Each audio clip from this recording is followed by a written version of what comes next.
الحمدللہ والصلاة والسلام علی رسول اللہ وعلی آلہ وصحبہ اجمعین، اما بعد، اعوذ باللہ من الشیطان الرجیم، بسم اللہ الرحمن الرحیم۔ میرے محترم بزرگوں، میرے عزیز بھائیوں اور بہنوں، اور پیس ٹی وی پہ لائیو دیکھنے والے کروڑوں ناظرین، السلام علیکم ورحمۃ اللہ وبرکاتہ۔ نماز پڑھنے کے جو اہم رکن ہیں وہ قرآن میں جن کا ذکر آتا ہے اور باقی کا ذکر آتا ہے حدیث میں، لیکن قرآن کے ذریعے ہمیں پتہ لگتا ہے کہ قرآن مجید میں اللہ سبحانہ وتعالیٰ فرماتے ہیں سورہ بقرہ میں، سورہ نمبر 2 آیت نمبر 144 144، اللہ فرماتے ہیں کہ جب بھی آپ نماز کے لیے کھڑے ہوتے ہیں، صلاح کے لیے کھڑے ہوتے ہیں، اپنا رخ مسجد حرام کی طرف کرو۔ Turn your face toward the sacred mask.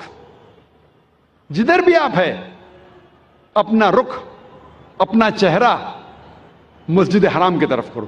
یہ ہمارے لیے قبلہ ہے، کعبہ ہمارا قبلہ ہے۔ نماز پڑھتے وقت ہمیں رخ کرنا چاہیے مسجد حرام کی طرف، یہ فرض ہے۔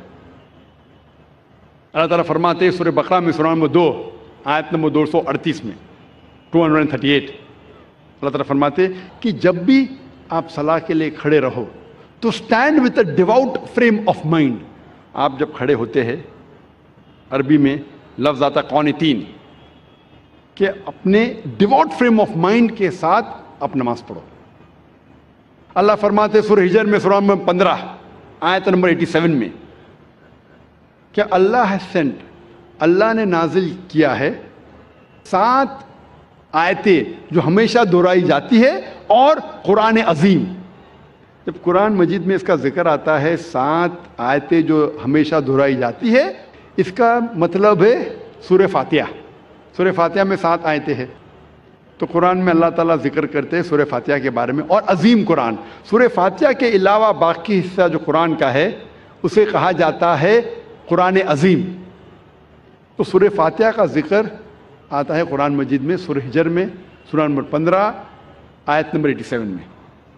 اور اللہ تعالیٰ قرآن مجید میں کہتے ہیں کہ صلاح میں آپ کو رکوع کرنا ضروری ہے، اور رکوع لفظ قرآن مجید میں کم سے کم 13 بار آیا ہے۔ اور صلاح کا اہم رکن جو ہے وہ سجدہ ہے، اپنے ماتھے کو زمین پہ ٹیکنا کہتے ہیں سجدہ۔ اور سجدہ کا لفظ قرآن مجید میں 92 ٹائمز آیا ہے، قرآن مجید 92 ٹائمز۔ اور اللہ تعالیٰ فرماتے ہیں سورہ ال-عمران میں، سورہ نمبر 3 آیت نمبر 43 میں، یہاں مریم مقنتی لربی کی وسجدی ورقی ما یا رقین، کہ اے مریم آپ اللہ کی عبادت کرو اور سجدہ کرو اور رکوع کرو ان لوگوں کے ساتھ جو رکوع کر رہے ہیں۔ اور اللہ تعالیٰ فرماتے ہیں سورہ حج میں، سورہ نمبر 22 آیت نمبر 77 میں، کہ اے مومنو رکوع کرو اور سجدہ کرو اور اچھے کام کرو تاکہ آپ فلاح پاؤ۔ تو کئی بار قرآن مجید میں کہا گیا ہے رکوع کے بارے میں اور سجدے کے بارے میں۔ اور اس کے علاوہ قرآن مجید میں کئی بار کہا گیا اطیعوا اللہ واطیعوا الرسول، اللہ کی اطاعت کرو اور اللہ کے رسول کی اطاعت کرو۔ کئی بار قرآن مجید میں آتا ہے۔ سورہ ال-عمران سورہ نمبر 3 آیت نمبر 32، سورہ ال-عمران سورہ نمبر 3 آیت نمبر 132، سورہ نساء سورہ نمبر 4 آیت نمبر 59، سورہ مائدہ سورہ نمبر 5 آیت نمبر 92، سورہ انفال سورہ نمبر 8 آیت نمبر 1، سورہ انفال سورہ نمبر 8 آیت نمبر 20، سورہ انفال سورہ نمبر 8 آیت نمبر 46، سورہ نور سورہ نمبر 24 آیت نمبر 56، سورہ نور سورہ نمبر 24 آیت نمبر 54، سورہ محمد سورہ نمبر 47 آیت نمبر 33، سورہ مجادلہ سورہ نمبر 58 آیت نمبر 13، سورہ تغابن سورہ نمبر 64 آیت نمبر 12۔ کم از کم قرآن مجید میں 12 جگہ کہا گیا ہے اطیعوا اللہ واطیعوا الرسول، اللہ کی اطاعت کرو، اللہ کے رسول کی اطاعت کرو۔ اس کا مطلب اللہ کے علاوہ جو بھی اللہ کے رسول فرماتے ہیں حکم کرتے ہیں، ہمارے لیے فرض ہے کہ اسے ہم مانیں۔ تو صلاح کی باقی رکن، باقی چھوٹی چیزیں کس طریقے سے پڑھی جاتی ہے وہ ذکر آتا ہے حدیث میں۔ جب اللہ کے رسول کی صحیح حدیث پڑھیں گے تو باقی چیز ہمیں ملتی ہے۔ اور اللہ کے رسول فرماتے ہیں صحیح بخاری میں جلد نمبر 1 کتاب الآذان چیپٹر نمبر 18 حدیث نمبر 604 میں، پرے ایز یو سی می پرے، نماز پڑھو جس طریقے سے آپ مجھے پڑھتے ہوئے دیکھ رہے ہیں۔ اور یہ حدیث دہرائی گئی ہے کئی جگہ، یہ دہرائی گئی ہے صحیح بخاری میں جلد نمبر 9 میں حدیث نمبر 352 352، جہاں اللہ کے رسول فرماتے کہ نماز پڑھو اس طریقے سے جس طریقے سے آپ مجھے پڑھتے ہوئے دیکھ رہے ہیں۔ تو باقی چیز نماز کے بارے میں ہمیں ملتی ہے اللہ کے رسول کی صحیح حدیثوں میں۔ اللہ فرماتے ہیں سورہ داریات میں سورہ نمبر 51 چیپٹر 51 ورس نمبر 56 ورس 56، وما خلقت الجن والانس الا لیعبدون۔ اللہ سبحانہ و تعالیٰ نے جن اور انسان کو اسی لیے بنایا ہے تاکہ وہ اللہ کی عبادت کرے۔ اللہ نے جن اور انسان کو صرف اور صرف اسی لیے بنایا تاکہ وہ اللہ کی عبادت کرے۔ یہ لفظ عبادت آتا ہے عربی لفظ عبد سے، جس کے معنی ہے بندہ، بندگی، اور سارے انسان اللہ کے بندے ہیں۔ ہمیں فرض ہے کہ ہم ہمارے خالق، ہمارے رب اللہ سبحانہ و تعالیٰ کی عبادت کریں۔ کئی مسلمانوں کو غلط فہمی ہے کہ صلاح ہی صرف اللہ کی عبادت ہے۔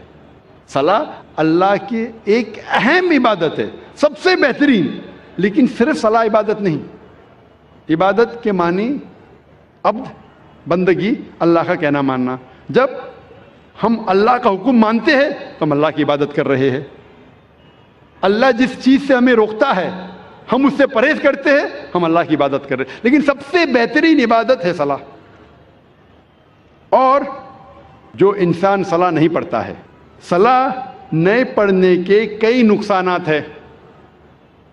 جو انسان صلاح نہیں پڑھتا اس کا ایمان کمزور ہوتا ہے، ہو سکتا ہے کہ وہ اپنا ایمان بھی گوائے۔ انسان سوچنے لگتا ہے کہ میرے پاس پیسہ ہے، میرے پاس دولت ہے، عیش ہے، آرام ہے، اللہ سے دور جاتا ہے۔ صلاح نہیں پڑھتا ہے اور دور جاتا ہے۔ صلاح نہیں پڑھنے سے آپ کی زندگی میں ڈسپلن نہیں آتا ہے۔ ہو سکتا ہے کوئی شخص مجھ سے پوچھے گا، میں کئی لوگ کو جانتا ہوں جو صلاح نہیں پڑھتے لیکن ایک دم پابند ہے، اپوائنٹمنٹ کے پابند ہے، ڈسپلن ہے۔ میں جانتا ہوں کئی مسلمان جو صلاح نہیں پڑھتے لیکن ڈسپلن ہے، کئی غیر مسلمان ہیں جو صلاح نہیں پڑھتے لیکن ایک دم ڈسپلنڈ ہے، اپوائنٹمنٹ دیں گے برابر اس وقت پہ موجود رہیں گے۔ یہ ڈسپلن کا ذکر ہی نہیں کر رہا ہوں، میں اعلیٰ درجے کی ڈسپلن کی بات کر رہا ہوں، یہ تو نیچے درجے کا ڈسپلن ہے۔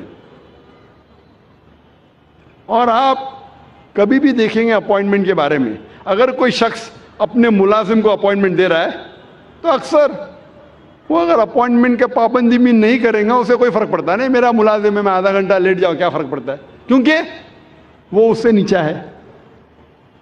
اپوائنٹمنٹ دے 10 بجے کہ آپ پہنچے 10:15 کو پہنچے 10:30 کو پہنچے 11 بجے نہیں بھی پہنچے، ملازم ہے، کوئی فرق پڑتا نہیں۔ اگر آپ اپنے بزنس پارٹنر کو اپوائنٹمنٹ دے رہے، آپ کوشش کریں گے ٹائم پہ رہیں گے، میں میرے بزنس پارٹنر کو تکلیف نہیں دینا، اپوائنٹمنٹ کے ٹائم پہ رہیں گے۔ جس کو آپ سمجھتے ہیں کہ وہ بہت مشہور اور عزت والا ہے، اگر آپ منسٹر کا اپوائنٹمنٹ لیں گے تو کیا کریں گے، 10 منٹ ٹائم کے پہلے پہنچیں گے، آدھا گھنٹہ پہلے پہنچیں گے۔ اگر وزیر اعظم کا اپوائنٹمنٹ لیں گے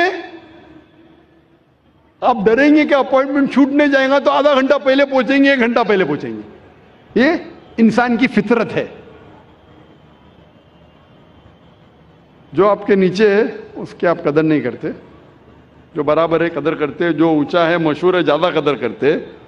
اس لحاظ سے اگر مان لو یہ چیز صحیح ہے، مان لو کہ یہ اپوائنٹمنٹ کا طریقہ صحیح ہے کہ اگر ٹکر کا ہے تو میں ٹائم پہ جاؤں، زیادہ اونچا ہے تو اور احتیاط لوگو۔ جب آپ کا اپوائنٹمنٹ آپ کے رب کے ساتھ ہے تو کتنی پابندی آپ کو کرنا چاہیے، اور رب کا مقابلہ